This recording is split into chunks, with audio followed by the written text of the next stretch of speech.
Strong.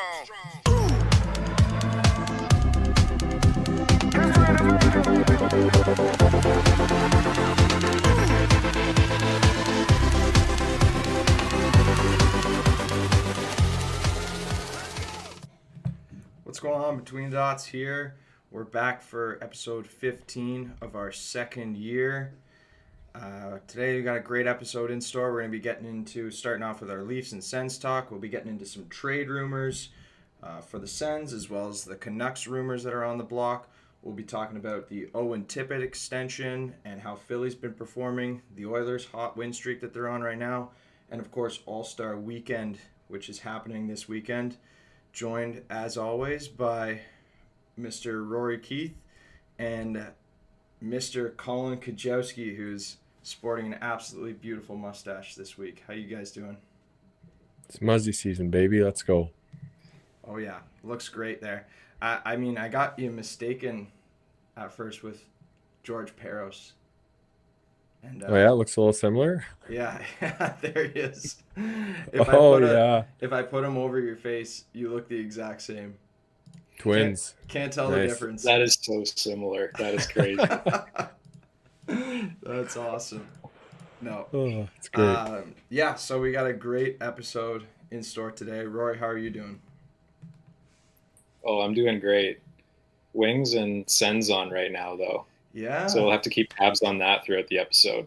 Yeah, we'll be keeping a close eye on that for sure. So why don't we start off with the Toronto Maple Leafs, Kijo? How did you think your Leafs did last week?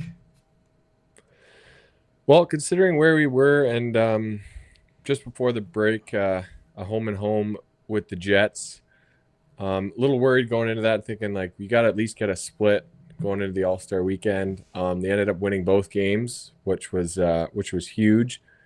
The Leafs are actually 5-0 against the Jets ever since Mark Scheifele had that famous anything better than beating the Leafs. Well, they haven't beat the Leafs in 5 games since then. So you love to see that as a Leafs fan. Obviously, Winnipeg has a few injuries right now without a guy like Scheifele, so I'm sure that's impacting them a lot. But I'd like to see, going in the All-Star break, I was thinking this year they'd have a few more points than they currently do, but 2 wins in a row going in and hopefully a strong second half to the season, or for the Leafs for the season. So I'm looking forward to the second half. Yeah, got to give you some credit. You bring some interesting Leaf stats to the table with stuff like the Scheifele quote. Yeah, 5-0, baby. Give you credit for that. Yeah. You got to be pumped too. The All-Star Weekend happening in Toronto. Yeah, that'll be good. It's cool. We've talked about it in the past, but kind of sometimes they do things that some things are cool and some things we want to see happen a little differently. But I'm pumped to see what they do with the city of Toronto and how they impact or how they correlate those two things together with having it in Toronto. And I'm excited for it. Yeah, that'll be good. I'm looking forward to it as well too. So we'll talk more about the All-Star Weekend a little bit later on in the show today. We're going to be getting into who's competing in the events, what events are happening, a little bit of the details behind it, and then just some of our thoughts on it as well too. Before we get into that though, we want to talk a little bit about the Sens as well, and then some trade rumors. So I guess for the Sens last week, they had some good games. They've been performing well. They've been playing tight hockey games. They lost a close one to Boston. They got blown out in the one game against the Rangers, which was disappointing. But overall, they've been playing a little bit better hockey, and they ended up coming back the other night against Nashville when they were down 3-0. So it's they're starting, I think, to learn a little bit under Jacques Martin, which is a good sign. That was a tough second period there against the Rangers. I was watching that game. Yeah, we goals galore. They need to it was awful. Even the next game against Nashville, the way they started, going down 3-0, they gave up 7. They were up 2-0 to the Rangers, and they gave up 7 consecutive goals against them to lose 7-2. And then the next night they gave up 3 right away to Nashville to give up 10 consecutive goals in a row. That's tough. So they bounced back though. They ended up winning that game, and I don't know if it means anything because they're most likely not making playoffs unless they have some sort of a hamburglar run. But hey, that just means that's why all these trade rumors are coming about. So you hear guys like Chikrin's name getting thrown around. You hear like Tarasenko getting thrown around as well. Do you guys think any of those guys are going to get moved? Ooh, the Chikrin stuff's getting, I don't know about loud yet, but it's just out there consistently. And it's like one of those where there's smoke, there's fire. Um, Looking at the Sens roster, there's like a handful of guys that can get moved out of that team. Like, I don't know. I was thinking of flying, like, we could fly through that. And, like, who do you even want to see on that team next year, folks? Like, I think Giroux headlines that list. Do you want to see it? Like, are you all about just recouping picks and prospects at this point? Like Giroux, Tarasenko, Kubalik, even throw Pinto on that list. Then with Chikrin, Brandstrom, and then I imagine Sogard comes back. But yeah, like if you're asking me, Sogard is an untouchable just because he's so young, and we've seen what happens if we ship out goalies from Ottawa in the last few years. We did it with Gustafsson. Now he's doing well. Like there's the list goes on with that kind of. So let's just be patient with our goalies. He doesn't cost much to keep him, so let's just leave him hanging around. Like a guy that I would like to see like flipped would be Tarasenko. You're not going to get much back for him other than picks. If you're moving a guy like Chikrin or Giroux, I'm asking back for like a substantial NHL ready player and I think that's what Ottawa wants to do. They're not in the means of getting picks anymore. Like picks aren't going to be impact players for us next year, and ownership, that's what they're wanting. If we're moving a guy like Tarasenko though, it's because we're losing him at the end of this year most likely. So we're just basically cutting our losses at that point. yeah, you're more in the market for like a young player, right? Like Ottawa's moved on from that standpoint where they're just willing to sit on one of their recent draft picks for 3 years, right? Like they want a guy who can start to chip away and contribute like next year, Yeah. right? So yeah, like I wonder if a guy like I heard today in the rumors that Capo Caco was potentially on the trading block for the Rangers. I wonder if that's a guy who could just been in the league for a few years now, needs a little bit of a change. Maybe Ottawa's thinking about trading for a guy like him, and obviously giving back. Not sure exactly where the Rangers need help, but I'm sure Ottawa's got somebody on their roster that they could, or a package they could put together for Caco. Mm-hmm. That's a great point. Actually, that was like, I feel like the price is going to be so low on a guy like Kako. It's totally worth taking a chance because it could be as simple as just a change of scenery for that guy, right? Like the skill is pretty clear, just not showing up for whatever reason. So yeah, I think if you're a team like Ottawa, 100% you got to be checking to see what the price is like for a guy like him. Yeah, well, if you're moving a guy again like Giroux or Chikrin, some of the names that come to mind, I heard Jake Gensel's name pop up the other day. I heard Chris Tanev's names floating around. I heard Jake DeBrusk. He's been rumored a little bit this year. He says he wants to stay in Boston, but like those would be the type of guys I would be hoping to get or expecting to get back for a bigger name player like Giroux or Chikrin.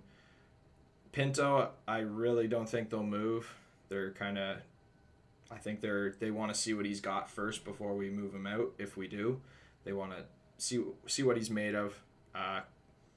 Guy like Kubalik, maybe they move him out as well.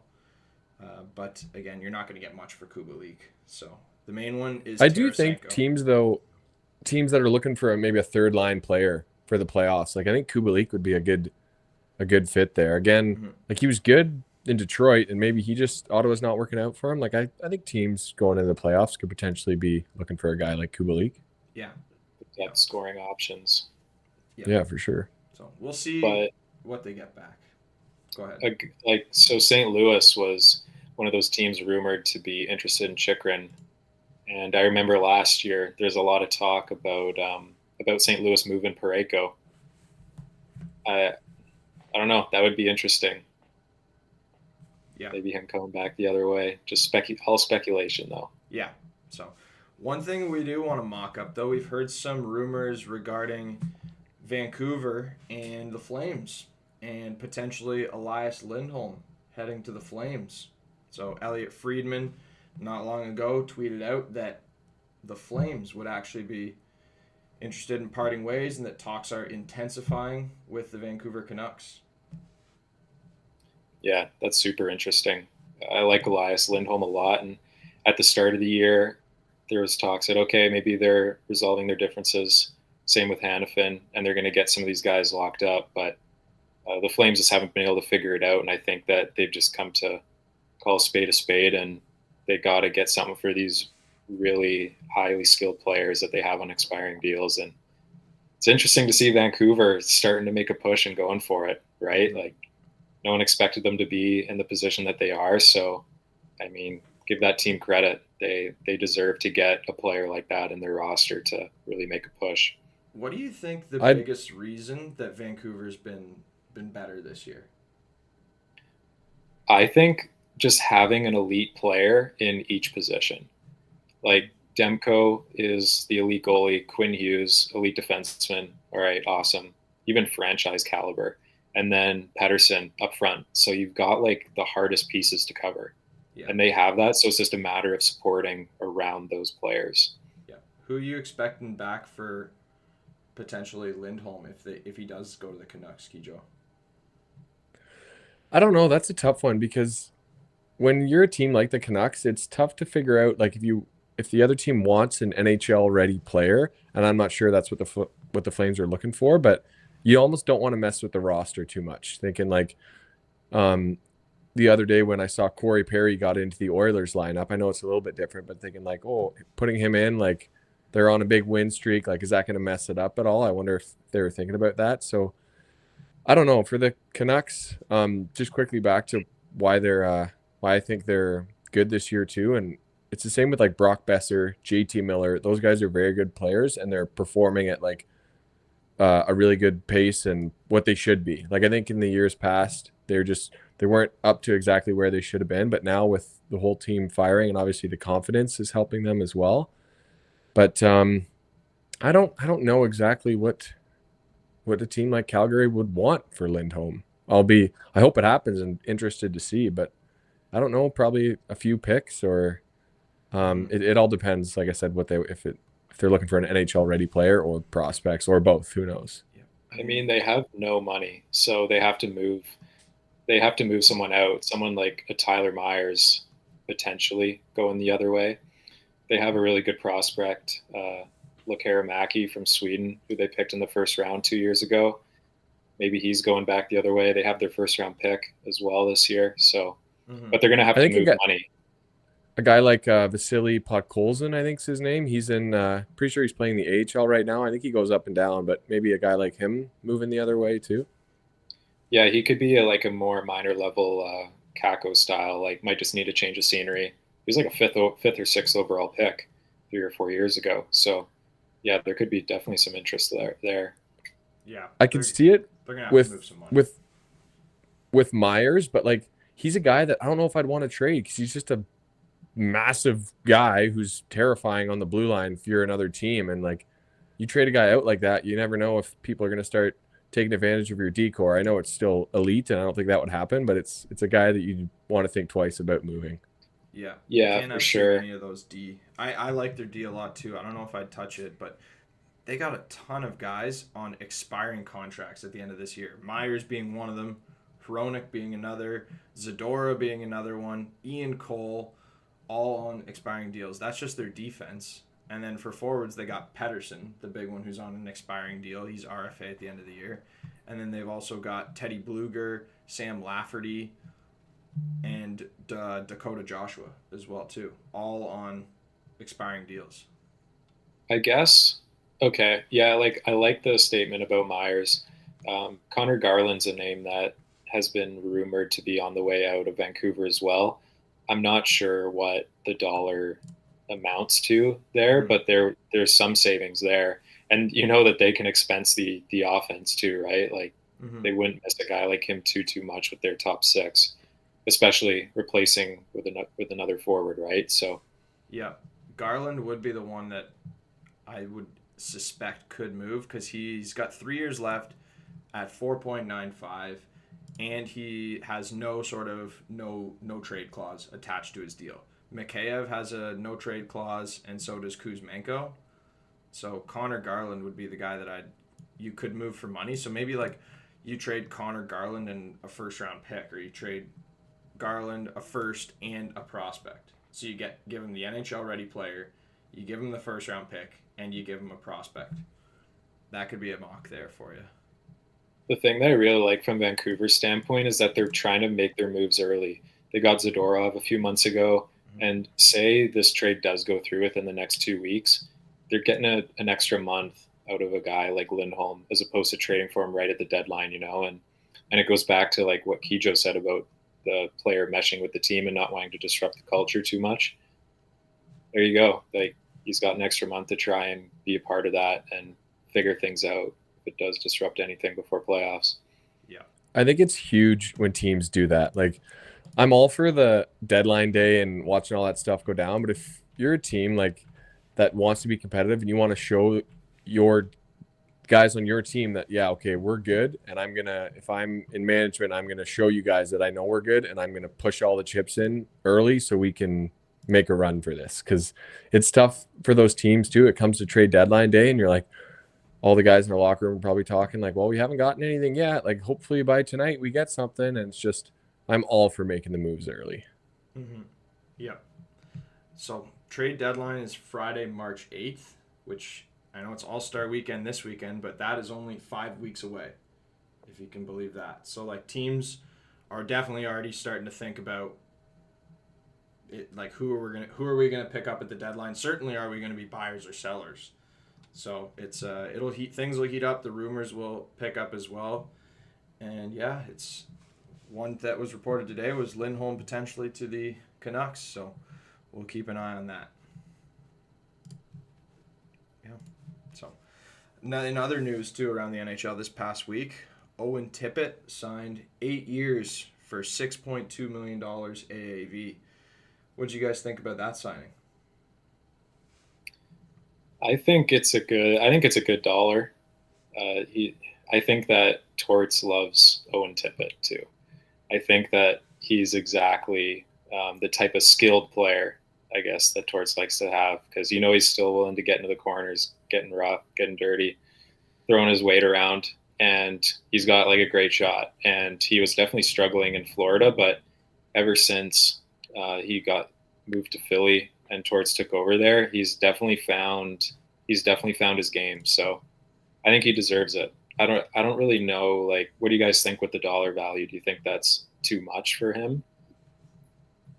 For 8 years, like, I don't know, it might be a little much, but I'm thinking it's kind of on the safer side. Like, I think if you're Philly and he doesn't perform up to where you think he should be in a couple of years, then maybe he should be thinking he's making about 4, but 6 isn't too much more than that. I know with the cap being where it is and the teams are kind of fighting for every dollar they have, but I think it's a pretty safe deal for Tippett as well as the Flyers. Yeah, and those guys who are just goal scorers that put the puck in the net, that's what you pay guys to do. Like, we were just talking about the Canucks with Besser, who makes 6.65. So he's coming in under Brock Besser. Obviously, he's not having as good of a season this year as Besser, but those guys that just get paid to score goals, like, you can't, like, I think of always like Mike Hoffman too, another guy who just stays in the NHL just because he can put the puck in the net. So Tippett, he'll be good for like 20 to 30 goals every year, and then maybe he takes a step forward 1 or 2 of the years of his contract for the 8 years, and he pots like 40, and then it's a steal at that rate, right? And you put him with like a really good centerman. Like right now he's playing with Sean Couturier or Morgan Frost. So if you actually give him some really strong line mates, I know those guys aren't like scrubs or anything, but who knows if he's even scratching his surface yet, right? So I think that's a very fair deal, and it's I love him in fantasy too because he takes like 5 or 6 shots a game, so that's he does a little bit of everything. I think he's I like to think that he's a little underrated because, like, who else is like Konechny is, but who else is like really driving the offense in Philly too, right? Like Yeah. I think he's just like sneakily kind of gone about his game and just playing the right way. Yeah. Well, speaking of Philly, like they're on a 5-game losing streak right now, and they're barely hanging on to that last spot in the Metro. So like, as good of a start as they had this year, they're starting to tail off a little bit, and certainly like a team like the Islanders and the Penguins are just lurking, waiting for that to happen. So it's like we'll see if they can keep it up. Yeah, they're a team too, like right on the cusp. Like you wonder if they would trade for like a bigger name player. Like I'm looking at their stats now, and their leading goal scorer is Konechny, who's got 42 points in 50 games. Like that's their leading goal scorer. You got to have a guy that's putting up more points than that, I think, leading your squad. And then second is Joel Farabee, 40 points in 50 games. Like a lot of guys, like few in the 40s, few in the 30s, and then it's right down to like a lot of guys in the 20s. So They should I just wonder if they would make a move. They should just throw Matvey Michkov in there. Bring him over from Russia and get him in there. By committee. Yeah. I don't know if Briere would do anything though, because no one expected Philly to be in this position that they're in. So I don't know if he'd be one to want to jump the gun and use any of his like future capital to in expense for like the present. Like I think he's going to be realistic about where that franchise is at, and like if they make the playoffs, he'll consider that a win, like for sure, great experience for that young group. But I don't know if he'd be interested in pushing things sooner than maybe he should. Mm-hmm. He's got to grab some gear and throw him on PP1. They could use Danny Briere in his prime right now. Yeah. Oh, yeah. Yeah, so Phillies, big signing for them. Start to tail off. We'll see if they can figure things out.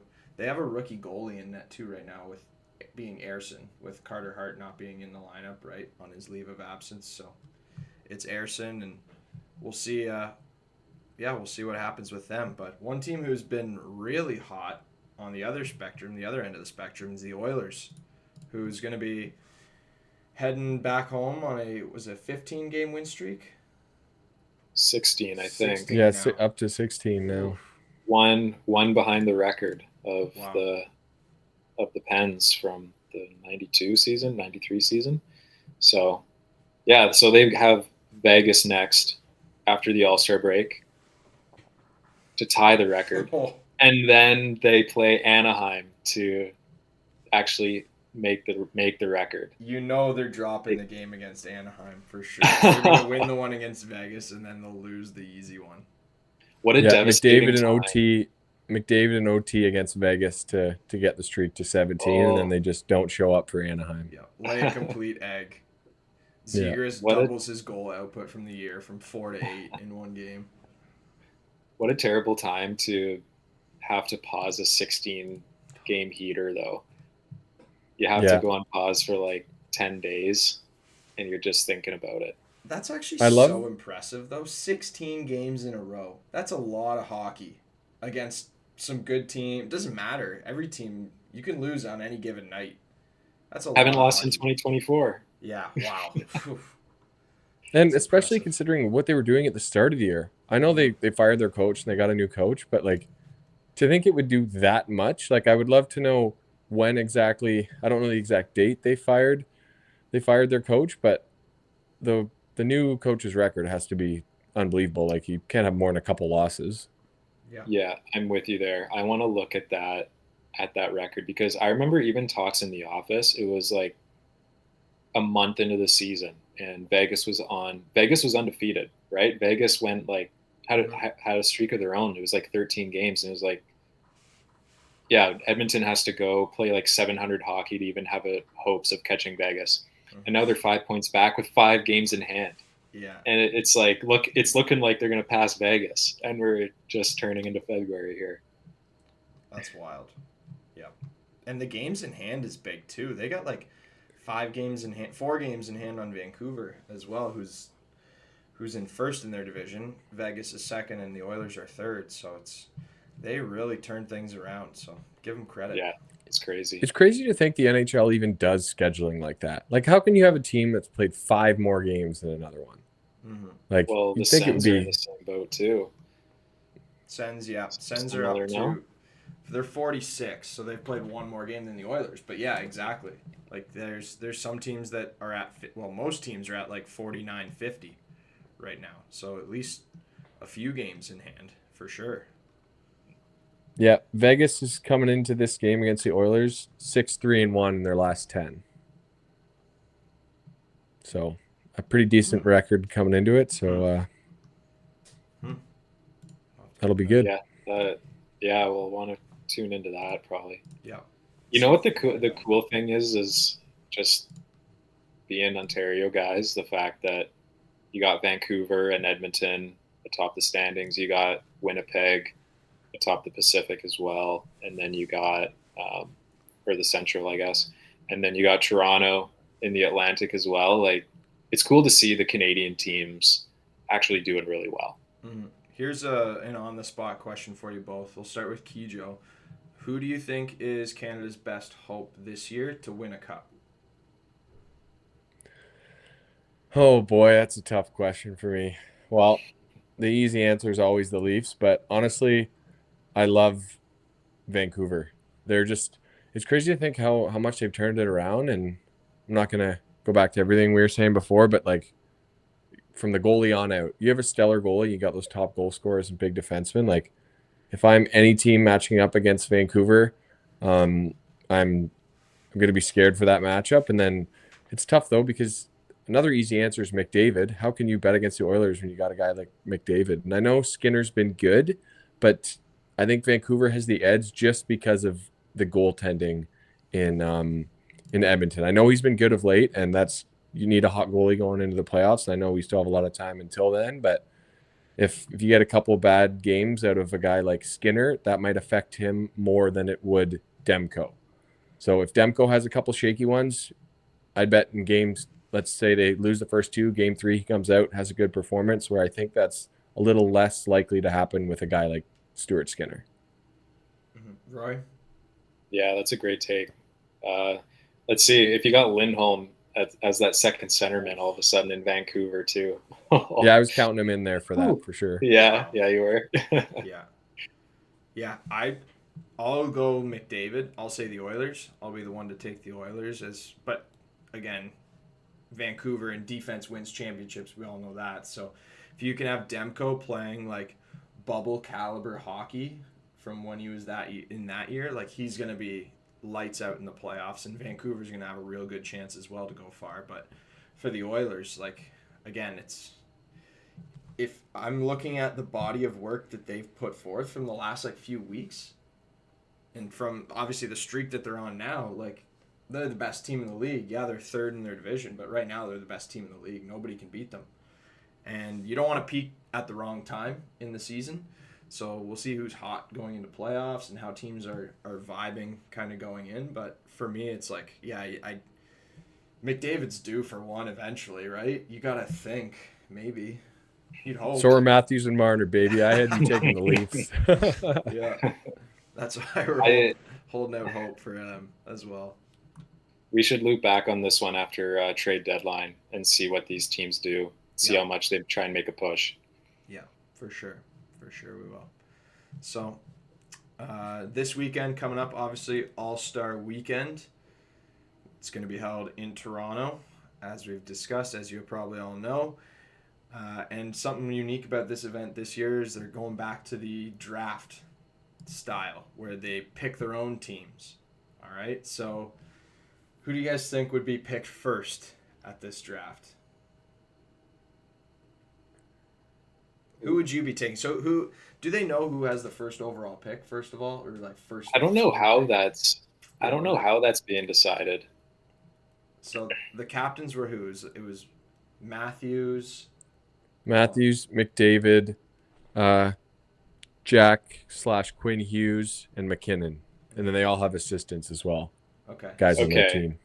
Okay, Kijo. Actually, you know what, nobody asks. I feel like we don't ask Falco enough questions. Falks, who are you taking out of Pasternak, Bedard, Kucherov, Nylander, and Quinn Hughes. Kucherov. I'm taking Kucherov. He's got speed. He's got skill.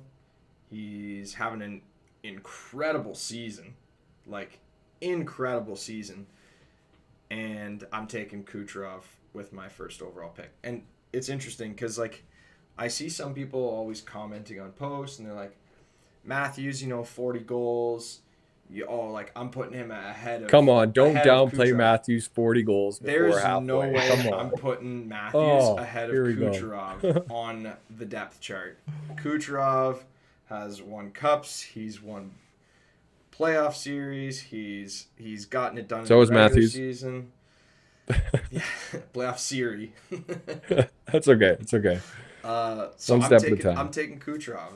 I'm taking Kucherov in the draft, and I'd be taking him over Matthews, but that wasn't even the question. We just somehow went there. So. Who would you take out of that list, Kijo? I feel like I snubbed you, so I got to loop back. No, I like, for sure, if you're talking about just what they've done in the past and this year, how they're doing, Kucherov, I think, is the pick. But if you're Matthews and Marner and you're sitting up there and Nylander's sitting in the front row, do you think they pick him? Like, he's not better than any of those guys you listed with, like, Pasternak, Kucherov. I don't know. I think it's tough, but do they pick a guy on their team? I don't know. 100%. Yeah, it probably does just come down to whoever picks first. Yeah, that's true. Like, if you ask me who I would personally take, that's different from who Matthews would maybe take. If he gets first overall, he's picking Nylander. There's no doubt about it. No hesitation there. And maybe, like, other players will strategize that way as well, too. Who knows? So, we'll see.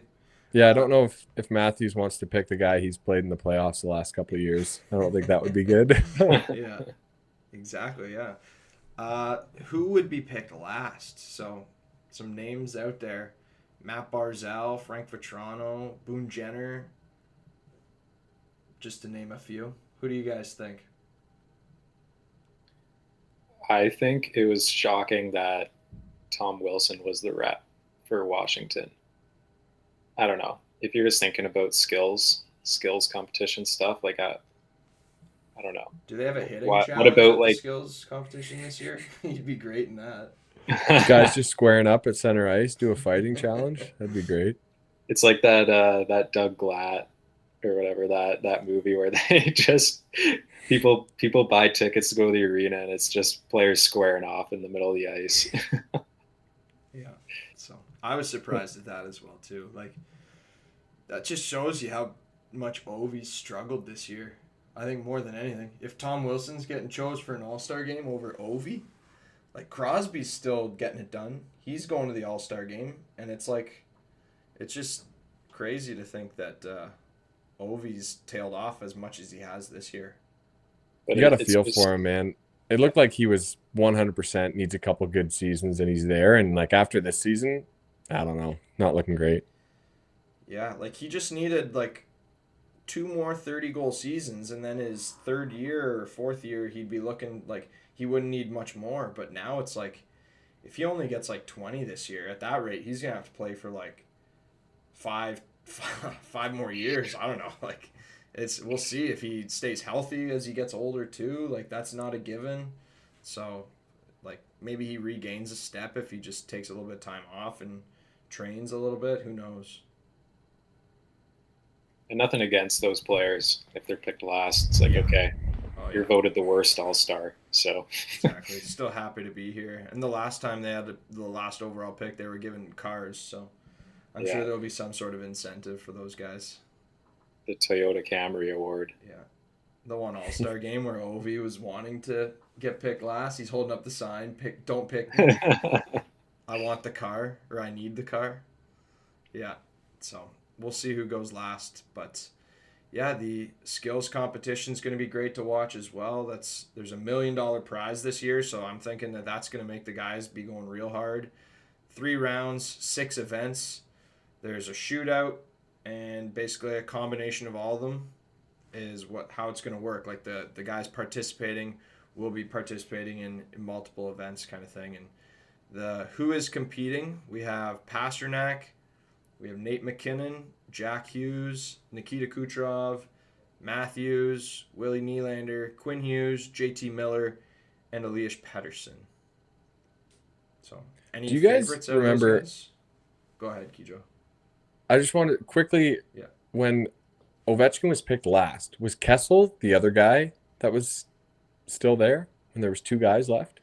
Yeah, Kessel was picked last. I do remember that. And he was Yeah. he was on Toronto at the time. Yeah.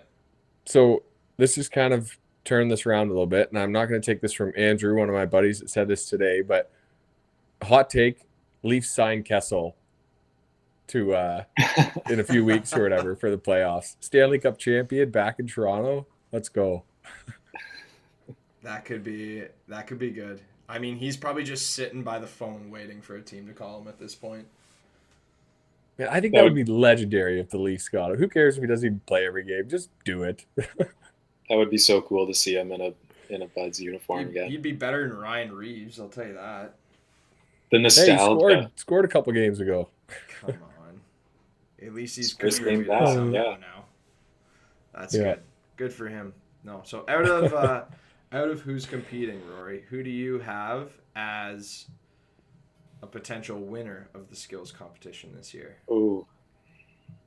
Of the one. So I think so it's some sort of like a relay or something, or well, out of all the other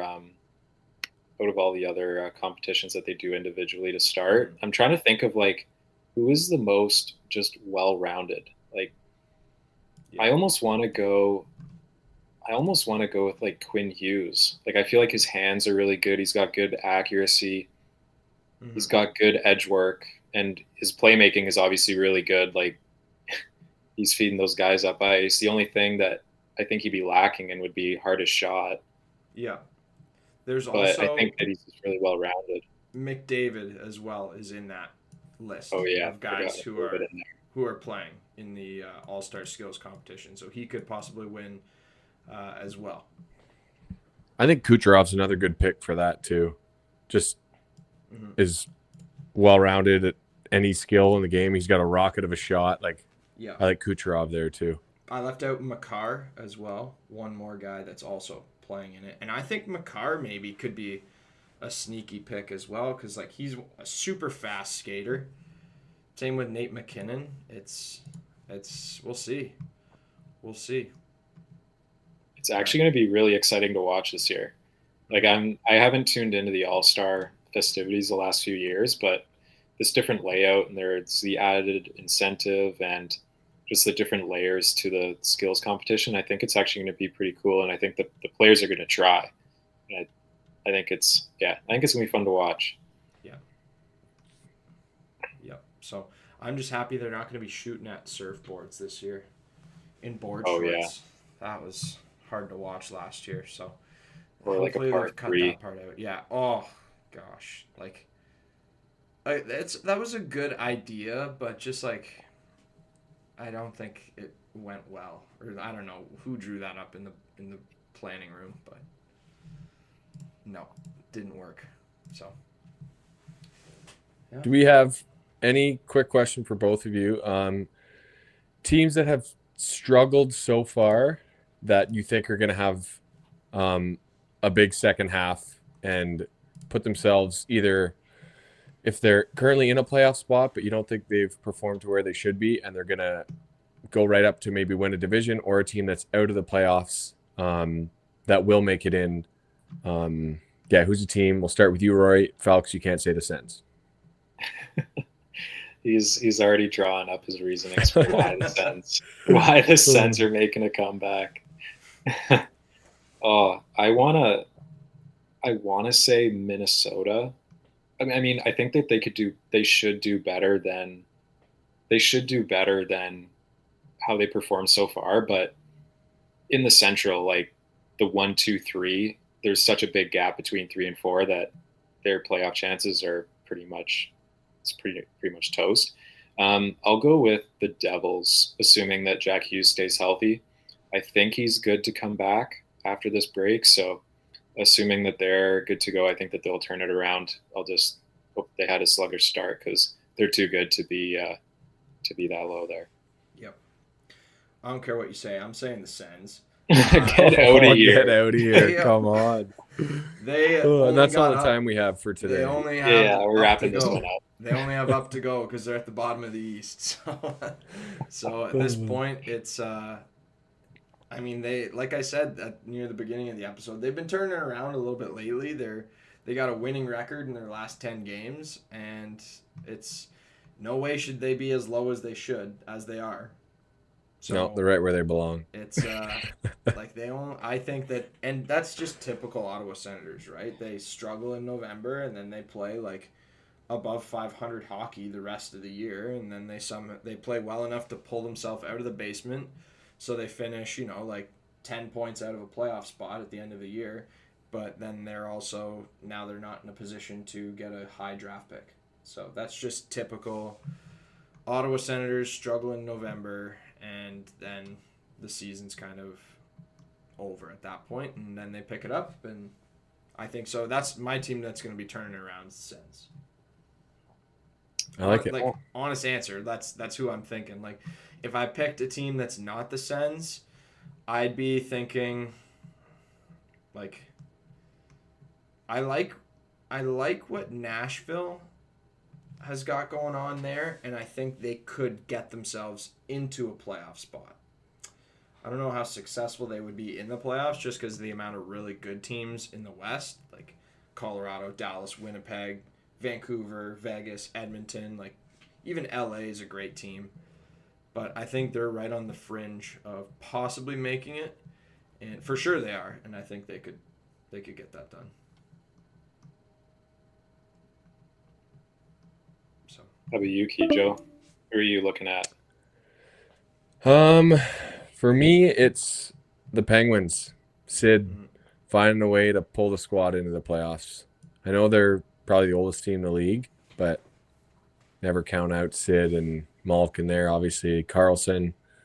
I got the Penguins having a big second half. Yeah, that's a great pick, actually, because you get Philly, who's tailing off a little bit, so they could win some divisional games against them. Just in terms of their division, even, like, Philly's got a couple less, like, one less point than the last wild card spot, even. So that third spot in the Metro could be up for grabs, and Rory, your Wings right now are holding on to the last wild card spot as well. Yeah, starting to see a little bit more separation there. I know that when we did this a few weeks ago, it was like 5 teams within 3 points looking at the wild card spot. So I don't know. There's no room for error, though. So yeah, exactly. Yeah, that's playoff hockey, and to get in, you got to be one of the good teams. And I mean, the Islanders are kind of hanging around as well right now. The Devils, like, I think they'll make a push as well. So yeah, some teams in for a big second half. We'll see. So yeah, any other kind of comments before we kind of wrap this thing up, guys? Not much, no. What about second last? I think there's one game tomorrow night, and then that's it for NHL games for a little bit, and then a few teams have bye weeks on the back end of the All-Star break, so yeah, a little bit of a lighter schedule for hockey for a little bit here. Yep. What about you, George? Oh, that is just perfect. No comment other than he's got a wonderful mustache. Can't even tell the difference. That's great. I should have put a bucket on for this. We wouldn't even have been able to tell the difference. Just gotta darken yours a little bit. Yeah. Give us a mean mug to like match it a little bit. Yeah. I'm telling you, I need a bucket on. Yeah. It does need to be darker for sure. That looks great. That's great. Ron Burgundy would be proud of that even. So well done. All right. We'll end off there. Thanks for watching again. We go live now every Wednesday at 8 p.m. And you can follow us on social media, so Instagram, TikTok, and we post reels there as well, so you can get a little bit of our content from our episodes. And yeah, make sure you subscribe to the YouTube channel as well. and that way you turn those notifications on so you know every time we go live every Wednesday at 8. So thanks again for watching, and we'll see you next week on Between the Dots.